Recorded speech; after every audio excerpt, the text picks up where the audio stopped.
Good morning, Asia. Good evening, America. You are watching World DNA with me, Raisha Sehgal. And I'm Jyotsna Kumar. And on the show today, United States President-elect Donald Trump has pushed back on the notion that he has ceded the presidency to billionaire Elon Musk. He made the comments during a speech in Arizona days after the Tesla and SpaceX owner intervened alongside the president-elect to scuttle a budget bill negotiated in Congress. Now, this has raised questions about Musk's influence on U.S. politics. We will, of course, discuss that on the show today. Also on World DNA, the German government has pledged to fully probe whether there were security lapses before Christmas market car ramming attack that killed 5 people and injured 200 others. Further questions are being raised about potential warnings about Saudi suspect Talib al-Abdul Mohsin. We'll get you that story as well. Lots lined up on the show today, but first, a quick check on the headlines. President Trump has ceded the presidency to Elon Musk. No, that's not happening. President-elect Donald Trump says his billionaire ally Elon Musk is not taking the presidency, as he says his opponents are trying to suggest.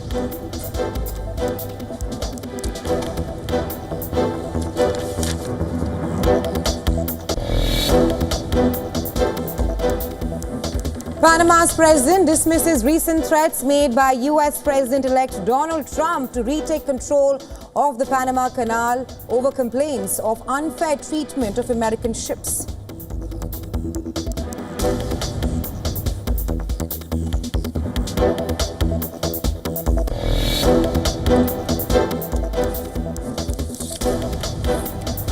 Police arrest a man they say set a woman on fire while she appeared to be asleep on a New York City subway train, killing her.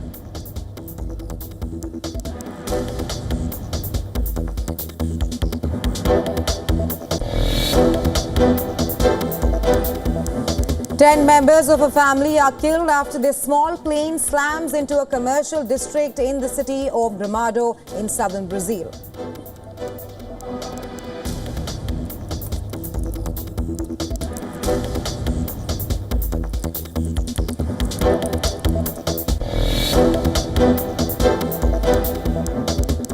Prime Minister Modi arrives in Delhi after concluding his 2-day Kuwait visit, which was the first in 43 years. PM Modi in Kuwait held multiple engagements and held further discussions to deepen India-Kuwait ties.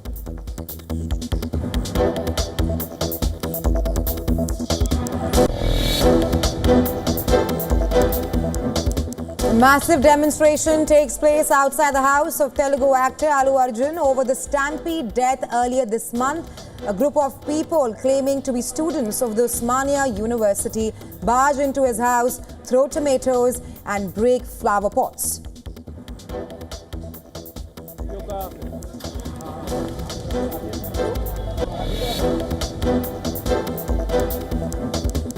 India's capital Delhi's air quality deteriorates, with a 24-hour average air quality index reaching the severe category, and this despite stage 4 of the graded response action plan, which includes stringent anti-pollution measures.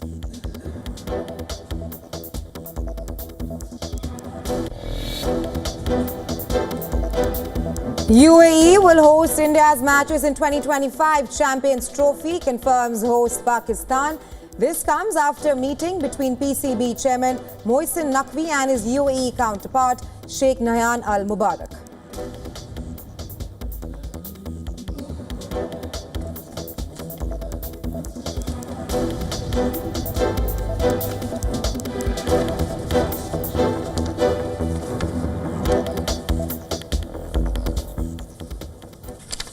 Our top focus on the show today, U.S. President-elect Donald Trump has made it clear that billionaire ally Elon Musk is not taking the presidency. And this comes as his opponents are trying to suggest this idea. Now, Trump has tasked Musk, the world's richest person, with heading a budget-cutting task force, but he will hold no official position in Washington. Despite this, he has become a polarizing figure in U.S. policymaking. The comments, which Trump made in front of conservative supporters in Phoenix, Arizona, it comes after Musk and Trump defeated an initial bipartisan deal this week to continue government funding, throwing the U.S. Congress into disarray. The Congress, however, passed spending legislation early on Saturday in a down-to-the-wire burst of activity that will avert a destabilizing government shutdown ahead of the busy holiday travel season. And no, he's not taking the presidency.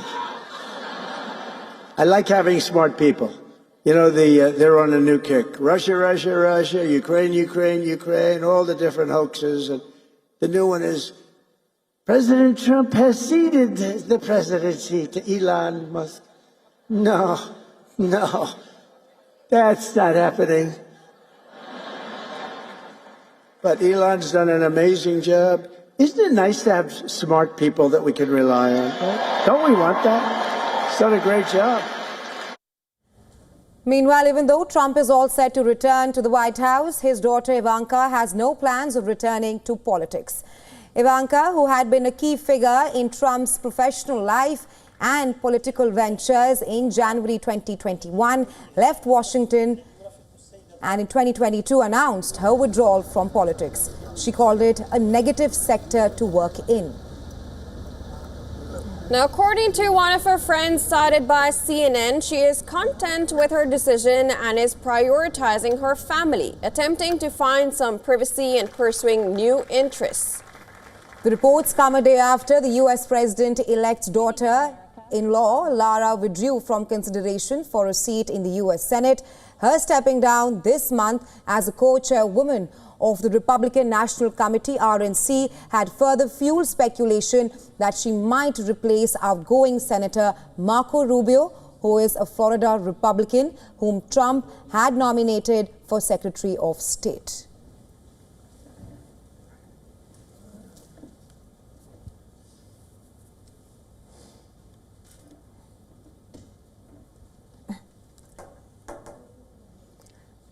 And well, for more on this, we are now being joined by Mark Merowitz. He's a professor at the State University of New York, Maritime College, and political analyst. Welcome to World DNA, Mr. Merowitz. Pleasure. Your first reaction to Trump rejecting the taunt that Elon Musk is perhaps real power behind U.S. President-elect, and also shed some light as to what was the need for Trump to come out and clear the rumors. Look, I mean, it's a non-issue. It's of no significance. I don't know who raised it. The fact is that Elon Musk is an extraordinary figure in the world today, and so is Trump. Trump is a game changer. You know, he's shattering all kinds of things that we think about the presidency. I mean, you just mentioned it. He wants the Panama Canal back. I mean, every day it's something else.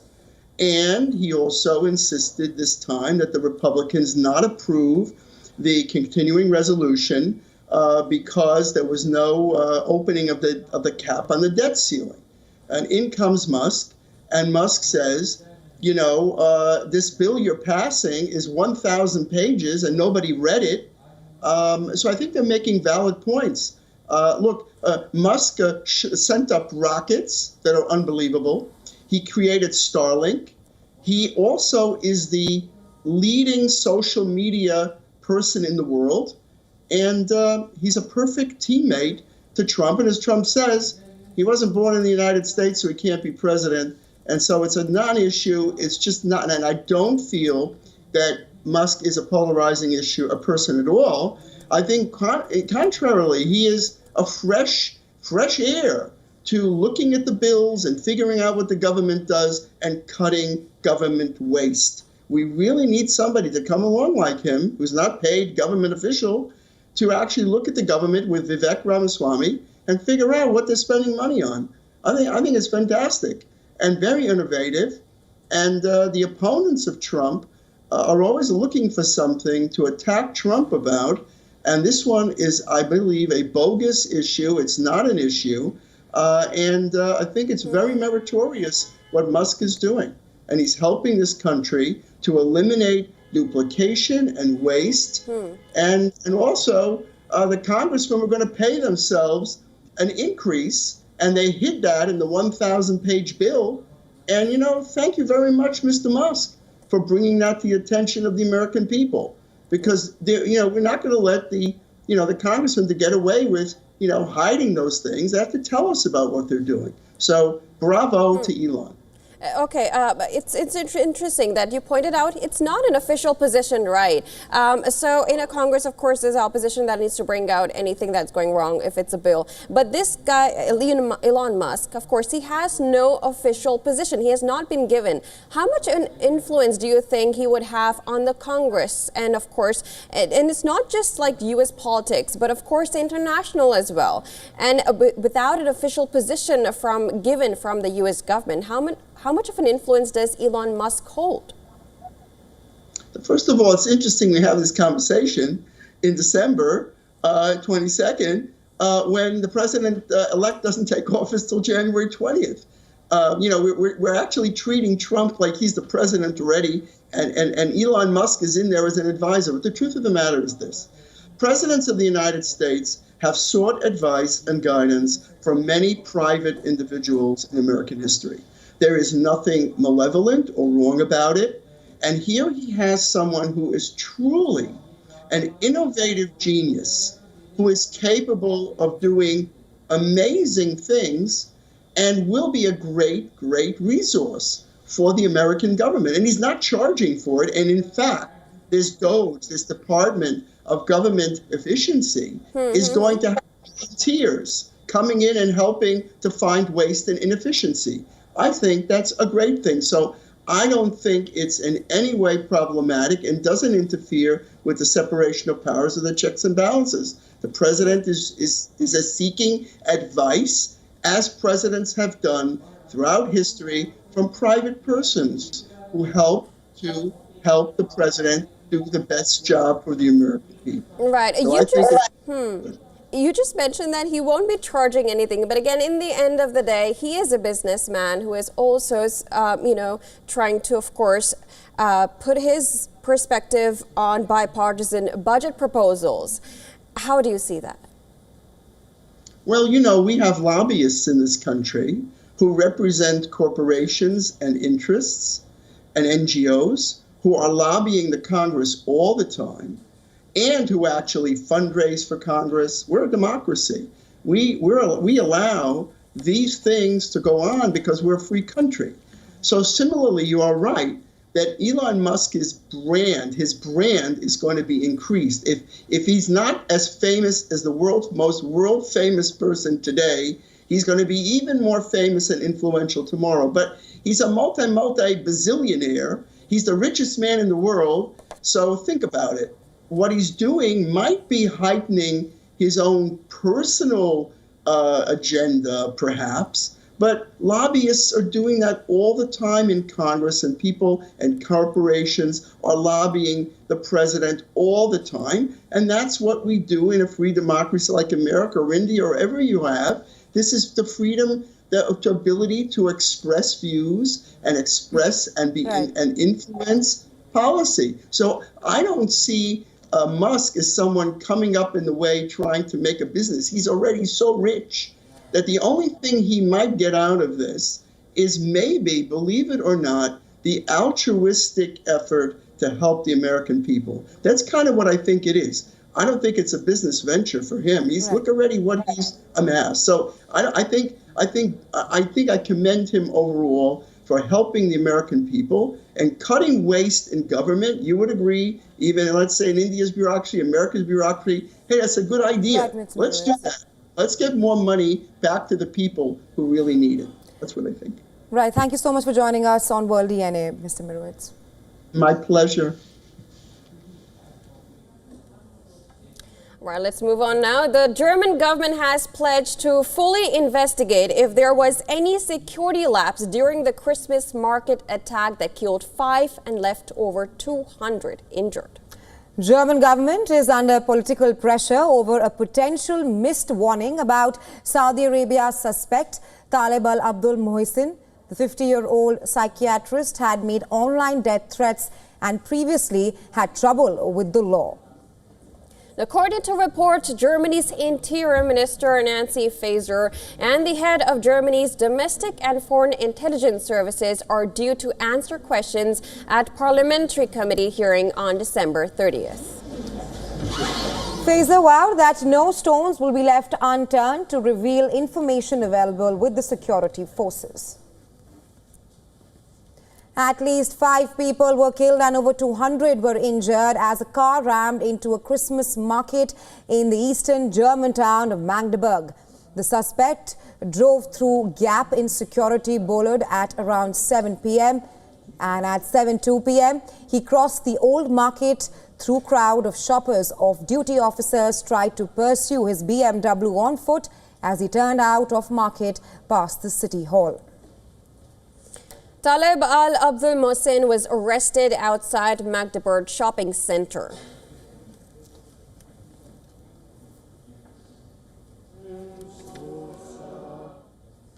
In other news, the war between Russia and Ukraine intensifies. Russian President Vladimir Putin has now issued a stern warning to Ukraine after the drone attack in Kazan.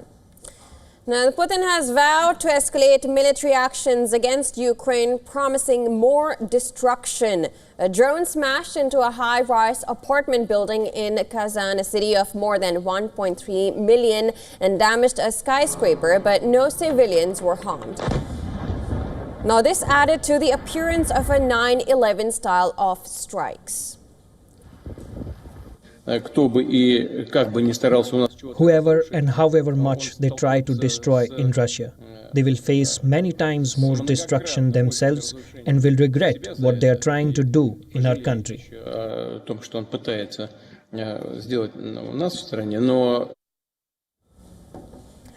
Amid Ukraine's aggressive drone strikes, the Russian Defense Ministry announced the capture of Statasivka, Lozova and a new village near Korakov in eastern Ukraine. Russia also claimed to have seized over 190 Ukrainian settlements, with President Vladimir Putin describing the year as a landmark year in achieving military objectives in Ukraine. Russia also claims it successfully struck Ukrainian military targets, including an ammunition depot. In response to the rising Russian aggression, Ukrainian President Volodymyr Zelensky has stated that Ukraine's membership in NATO is achievable. The statement comes amid ongoing discussions about Ukraine's aspirations to join the military alliance. In addition to these latest drone strikes, Russia is also being hit by attempted arson attacks. Multiple incidents of the arson attacks have been taking place in Russia, and they are targeting banks, shopping centers, post offices and government buildings across major cities like St. Petersburg and Moscow. The record number of arson incidents have raised concerns about security and public safety in Russia.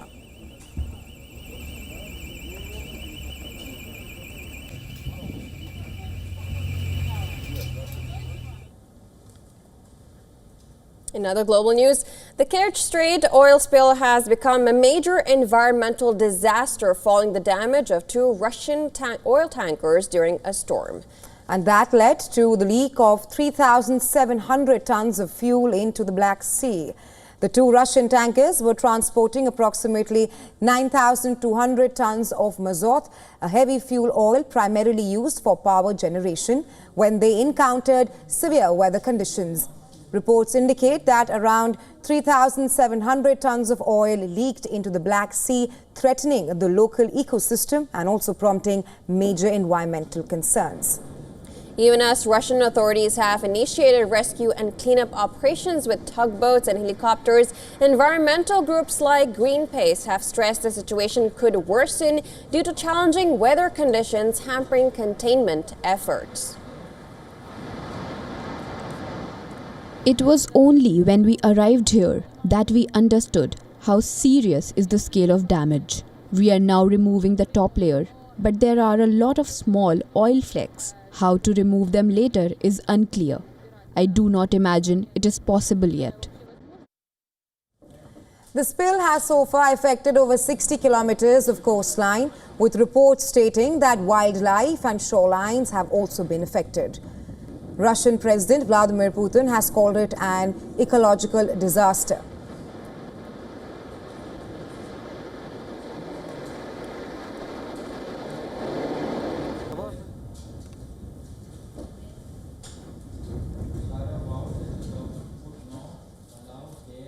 2 weeks after seizing power in a sweeping offensive, Syria's new leader, Ahmed al-Shara, said that the country's armed factions will begin to announce their dissolution and enter the army.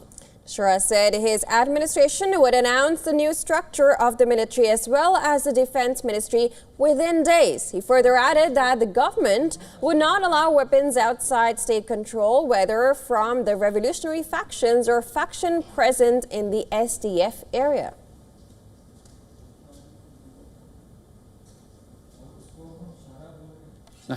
We need to close this chapter as quickly as possible because the presence of rogue arms in the country is what leads to chaos and unstable security. So this is one of the priorities and on the agenda. Shara was speaking alongside Turkey Foreign Minister Hakan Fidan after earlier meeting with Lebanese Druze leaders. In the press conference, Fidan said that there was no room for militants of People's Protection Unit YPG in Syria's future and that they must disband. Ankara regards the YPG as the main component of the SDF as being connected to the militant Kurdistan Workers' Party, PKK at home, which both Turkey and Western allies deem a terrorist organization. Further, Fidan said that the new administration in Damascus could take the initiative in managing Islamic State prisoners in northeast Syria, a job that the SDF led by the YPG were carrying out until now. The militant group had played a key role defeating IS group in 2014 to 2017 with U.S. air support. U.S. Secretary of State Antony Blinken has warned that the IS group would try to re-establish capabilities in this period of change in the regime in Syria.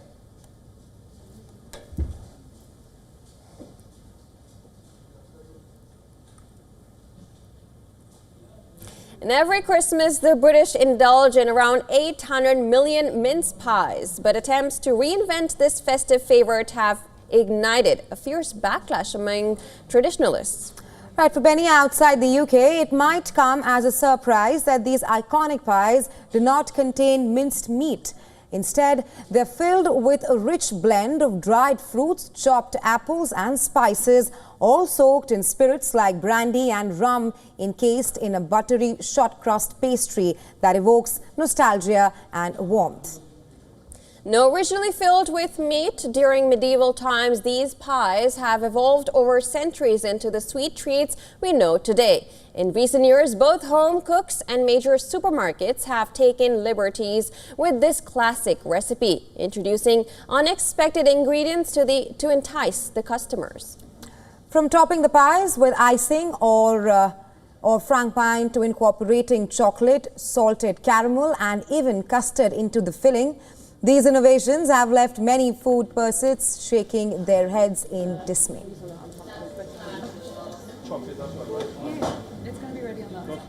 I think if your mince pie is good enough, you don't need to come up with gimmicks to make people want to buy it. So these other sort of adaptations, they're nice. I think they're lovely ideas and they taste good, but you can't beat the traditional classic. And if your traditional classic is as good as ours, then you don't need to make a frangipane mince pie because the traditional short crust is what people want and it's the best. The emotional connection many people have with mince pies cannot be overlooked. For countless families, these pastries are not just mere desserts, but they represent cherished memories of the past.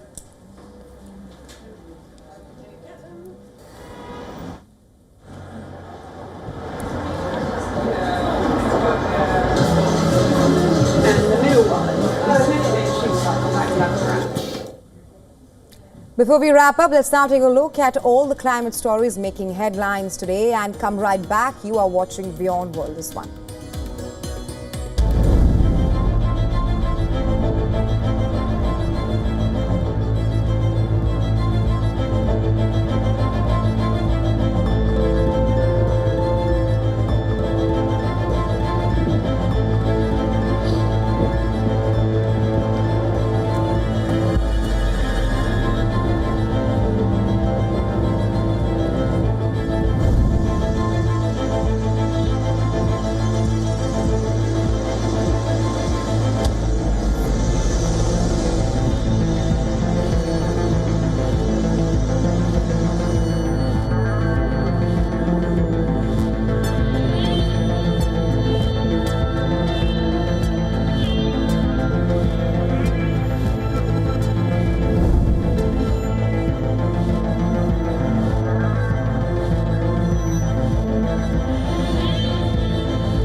From the bustling trading floors of Wall Street to the vibrant exchanges of Asian stock markets, WION breaks it down for you to make sense of what's happening, as we reveal the key factors behind events, strategic battles, and the game-changing business decisions that shape the world. We bring you all of this and more on World Business Watch. Know more, understand better, think ahead. Hello and a very warm welcome. You are watching Gravitas with me, Molly Gambhir.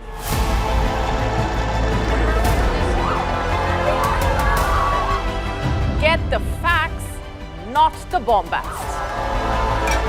On the 26th of March, dynamic pricing, Baloch separatists,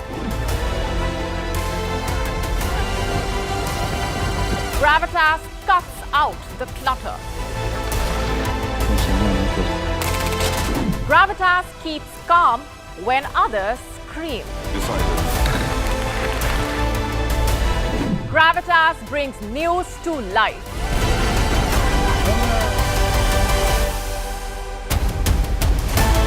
Weekdays, 9 p.m. IST, 3:30 p.m. GMT. Gravitas. Seeing is believing. WION, India's global voice, the channel that brings you the biggest stories from across the world through India's lens. Now available in more than 190 countries worldwide, because we believe that the world is one. Watch us in Africa, Europe, USA and Canada, South America, Asia Pacific, Middle East and North African regions.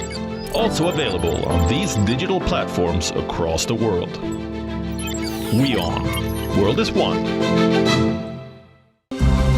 To bring the benefits of the Subhash Chandra Show to your educational institution, teachers and students, send an invitation to Juhi Jha at juhi@such.org.in. The Earth is sending distress signals. Wildfires, droughts, and melting glaciers. Can we reverse the damage? Explore the harrowing effects of climate change. It's a wake-up call. Global emergency. Climate Tracker on WION World is One. WION, India's global voice, the channel that brings you the biggest stories from across the world through India's lens. Now available in more than 190 countries worldwide, because we believe that the world is one. Watch us in Africa, Europe, USA and Canada, South America, Asia Pacific, Middle East and North African regions. Also available on these digital platforms across the world. WION. World is one.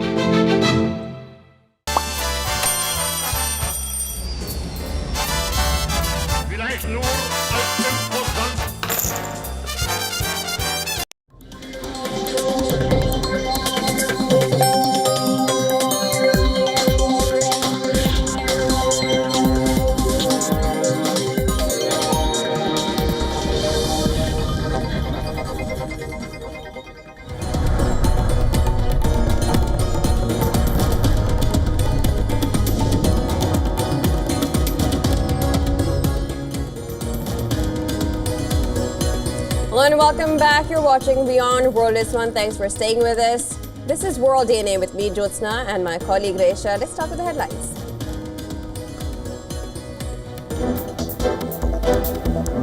Prime Minister Modi arrives in Delhi after concluding his two-day Kuwait visit, which was the first in 43 years. Prime Minister Modi in Kuwait held multiple engagements and held further discussions to deepen India-Kuwait ties.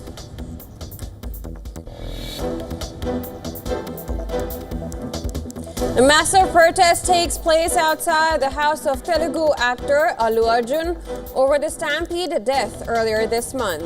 A group of people claiming to be students of the Osmania University barge into his house, throw tomatoes and break flower pots.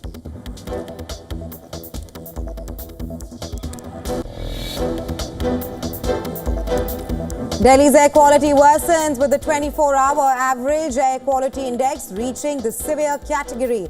This despite stage 4 of the graded response action plan, which includes stringent anti-pollution measures.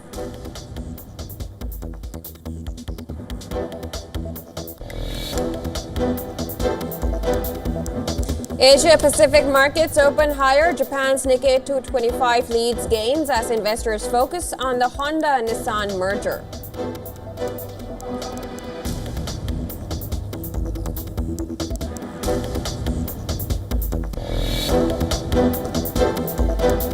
Two weeks after seizing power in a sweeping offensive, Syria's new leader, Ahmad al-Shara, says will announce the new structure of the military as well as the defense ministry soon.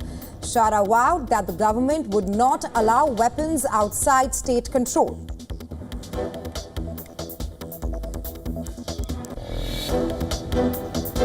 The new one is President Trump has ceded the presidency to Elon Musk.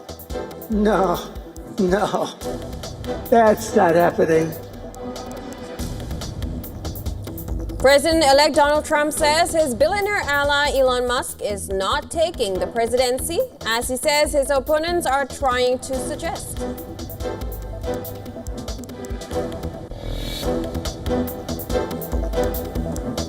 Panama's president dismisses recent threats made by U.S. President-elect Donald Trump to retake control of the Panama Canal over complaints of unfair treatment of American ships.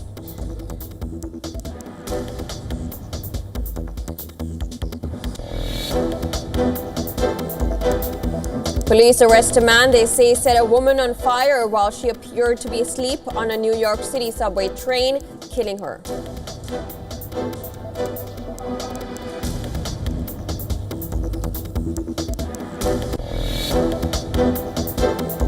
Ten members of a family are killed after this small plane slams into a commercial district in the city of Gramado in southern Brazil.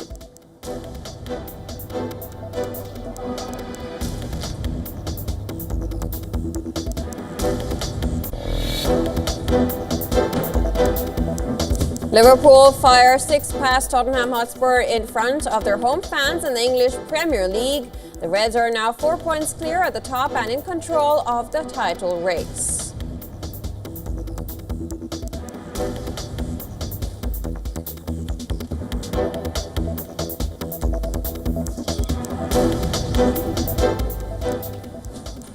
Prime Minister Narendra Modi has concluded his two-day visit to the Gulf nation of Kuwait and has just reached New Delhi.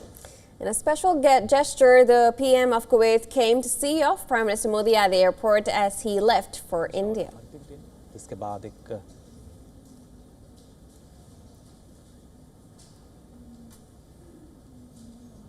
Foreign planning for New Delhi, Modi held a bilateral meeting with Sheikh Al-Jaber Al-Sabah, the Emir of the state of Kuwait, on Sunday.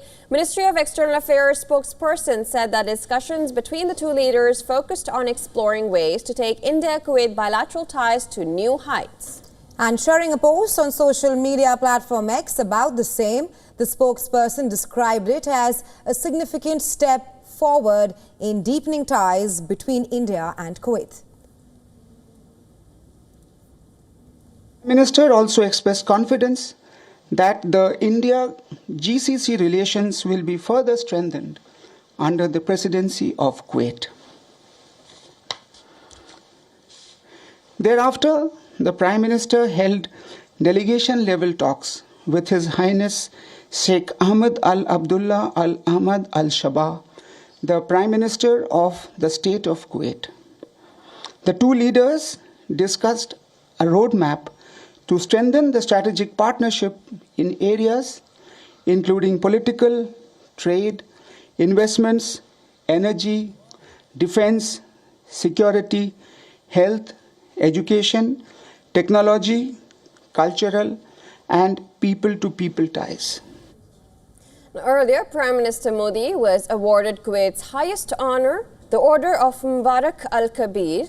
The Order of Mubarak Al-Kabir is a knighthood order of Kuwait. It has been previously awarded to foreign leaders like Bill Clinton, Prince Charles, and George Bush. The order is awarded to heads of state and foreign sovereigns and members of foreign royal families as a sign of friendship. The award is the latest for Modi in a series of top international honors over the years. The awards include some of the highest state and civilian honors conferred on him in recognition of his steadfast leadership. It is at the invitation of Sheikh Al-Jaber Al-Sabah, the Emir of the state of Kuwait, that the Indian PM travelled to Kuwait, and it is the first visit by an Indian Prime Minister to Kuwait in 43 years. PM Modi said on Saturday that India and the Gulf nation have shared interests in peace, security and stability of the West Asian region.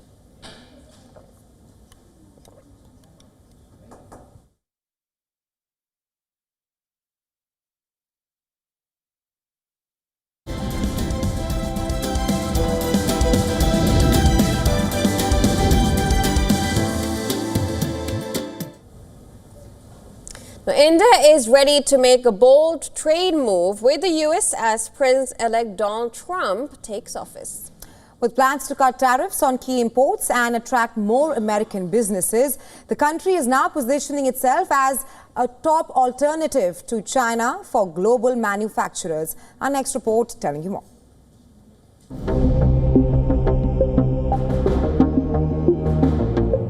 India is gearing up for a major trade push with the U.S. aiming to strike a big deal when President-elect Donald Trump takes office.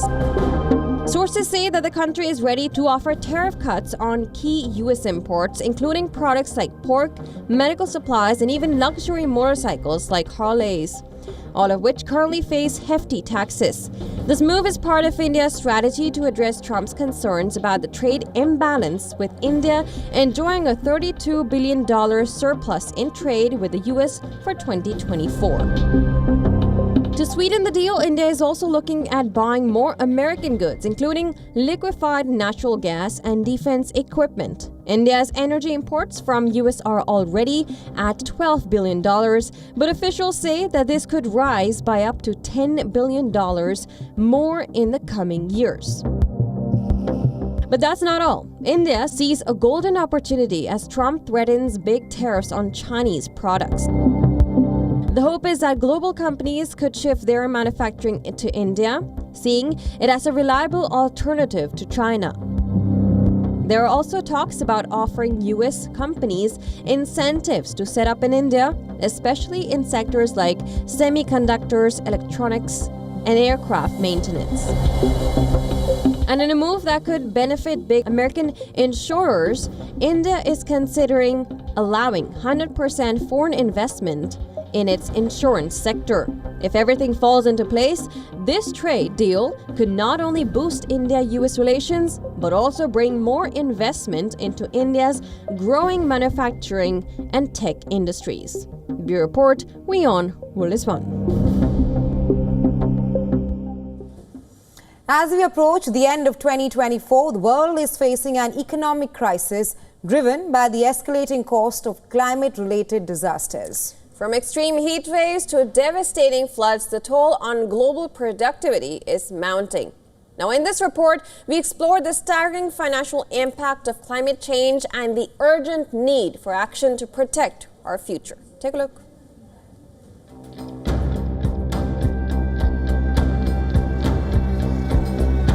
From record-breaking heat waves to devastating wildfires and catastrophic floods, the cost of climate-related disasters has already begun to spiral out of control. As we end 2024, the global economy faces an unprecedented challenge: $2 trillion in losses over the last decade alone, with no sign of slowing down. Despite efforts by nations to champion clean energy, the broader economic toll of climate change is still set to rise dramatically. A new study projects that by 2049, the global economy could suffer $38 trillion in annual losses, with each additional 1 degree Celsius rise in temperature pushing GDP down by 12%.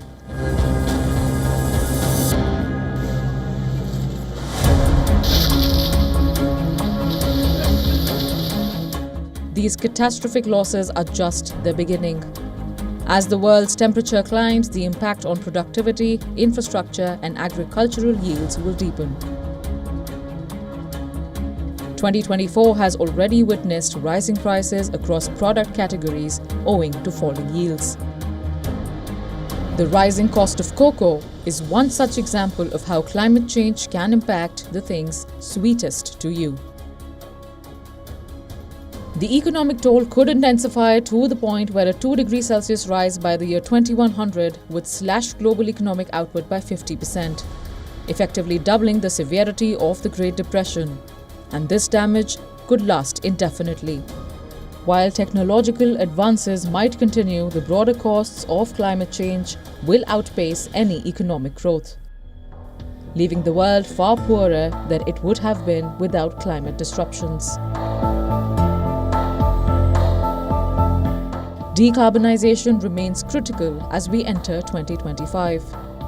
The social cost of carbon is now calculated at over $1,000 per ton globally, far higher than previous estimates, highlighting the urgent need for action. The costs of inaction will only continue to mount, disproportionately affecting tropical countries already struggling with heat extremes.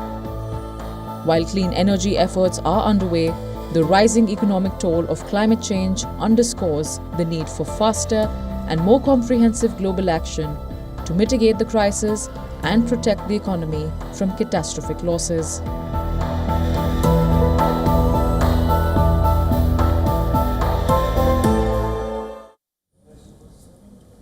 U.S. President-elect Donald Trump has made Mark Burnett, the producer of his long-running reality television show The Apprentice, to be his administration's special envoy to the UK.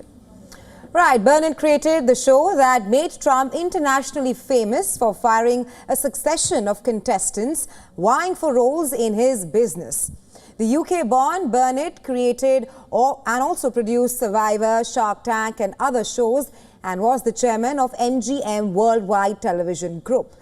64-year-old Burnett was raised in Essex and served as a paratrooper in the army before immigrating to the US in 1982. Now, he was 22 back then, and he went on to work for MGM and became known as a significant figure in reality television. Now, he became one of the US's TV's most successful producers of the past 3 decades. President-elect Trump, who takes office next month, has already picked billionaire donor Warren Stephens as his ambassador to the UK. While Stephens' nomination requires confirmation by the US Senate, Burnett's role needs no such approval.